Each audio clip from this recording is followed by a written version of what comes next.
Le message que j'ai envie de faire passer à mes frères et sœurs africains, c'est que la maladie mentale n'est pas un problème de sorcellerie. Non, c'est une vraie maladie qui peut atteindre tout le monde. Et cette maladie peut être parfois héréditaire. Donc le message que j'ai à passer à mes frères et sœurs africains, c'est si vous ne vous sentez pas bien, si vous êtes malade, parlez-en très tôt pour qu'on puisse traiter cela. Parce que certains cachent ce problème, cette maladie, par peur d'être pointé du doigt ou de ne pas faire partie de la société, parce que avoir des problèmes mentaux, ce n'est pas être fou, c'est loin d'être fou.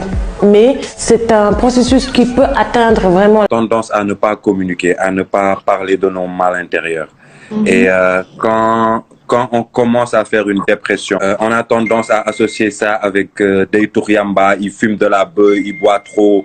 En fait, personne se pose la question, est-ce que la personne a vraiment envie de parler? Est-ce que la personne a besoin de s'exprimer? Parce que des fois, en fait, tu peux parler, la personne t'entend mais ne te comprend pas. Et c'est très dur quand tu parles et qu'on te comprend pas, ça fait vraiment mal. Alors moi j'ai vécu ça et remercie le bon Dieu d'avoir vécu ça, parce qu'aujourd'hui, ça me permet d'avoir une autre vision des gens et surtout du cerveau, ce qui se passe dans la tête.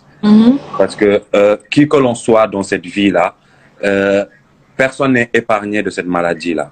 Et c'est pas une maladie, c'est un passage de la vie. Moi, j'appelle ça, c'est un passage de la vie qui t'apprend énormément de choses sur ta personne et sur ton entourage. Tu sais, on n'a jamais parlé de ce point-là, toi et moi, parce que j'estimais que voilà, c'était normal.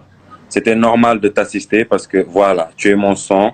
Et quand on parle de sang, il y a tout qui se met de côté et tu réagis juste pour ça. Au début, j'arrivais pas à comprendre qu'est-ce qui se passait réellement. Et vu que je te connais bien et vu que toi et moi, on est pratiquement comme des jumeaux, on se dit tout. Je me demandais à quel moment, la seule chose qui me faisait mal, je me demandais à quel moment j'ai pas remarqué que ça n'allait pas.